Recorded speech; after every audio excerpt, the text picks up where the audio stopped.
you don't want to, but people can hit you there. Stuff like that. So, like, if you wanted to choose a 12th century kit and wear mail, that's fine. You could wear a full hauberk and all that jazz, but you'd have to wear plate underneath. So it'd be just heavy and ridiculous. That's why you don't see a lot of guys out there wearing that kind of shit.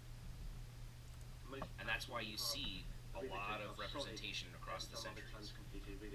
I am not aware of any historical example in a museum of battered mail in Europe, and chainmail is not a just generalizing on that one. And I know it's not chainmail, but the average mass retards all know it as chainmail. It's not, as you probably know, anyways. It's not just a matter of the material is made over whether it's being heat treated or not. It also has to do with the skill of the smith. It has to do with how thick certain areas are compared to other areas. Okay, so differential tapering, and we get that. How, we have to deal with that in our whether sports. It's tailored to the wearer, whether it's some wearing loaner gear off-the-shelf armor that was available in the Middle Ages for men at arms, for example, or soldiers who didn't have much money. A knight would have afforded best quality armor of the time. But best quality armor also of the time is what you said. So mild steel all the way up to your high carbon example. That's still, mild steel is still going to get caved and wrecked way more than some kind of, spring steel heat treated type stuff. That's what I'm referring to when I'm saying that all knights wouldn't have worn super crazy nice shit. Fighters would have never seen sword and shield on the battlefield. And no, you didn't specifically say that, but you said, you were talking about sword and shield, and then you said right after that, this would have never been seen on the battlefield. And I didn't know, I think you meant the spinning technique. I don't think you meant sword and shield now that I heard you say something similar. So I'm pretty sure that's what you meant. Knights is a general term for us. We'll use the dress up and wear them. I usually... Guys who were actually knighted. Good for them. My uncle... And that, that's kind of an opinion thing. That's kind of a, I don't really give a shit that they're knighted. I'm not going to treat them any fucking differently. If they fight next to me and they're good dudes, I'm going to treat them like that. If they're pieces of shit and they fight next to me, well, oh well. But I don't go out of my way to call them knights. Like I said, I refer to us as fighters. Well, was knighted, and my what Fuck, it Elton feels John's like a knight. to do with IHA. They had more weapons.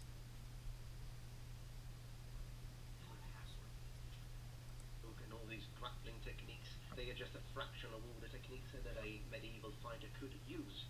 But also, you have to take into consideration that they are indeed the most effective that you could use against armored opponents, particularly if he's in full play. Smashing with a murder sport stroke rules, to not killing stun people. him and then That's why there's the whole lack of... Is the most effective thing you can do. If you've got two fighters and one fights like this, they are equal skill, and one fight, but you will only use the ones that actually work. If it's 15th century combat, then all knights would have had heat treat. Yes.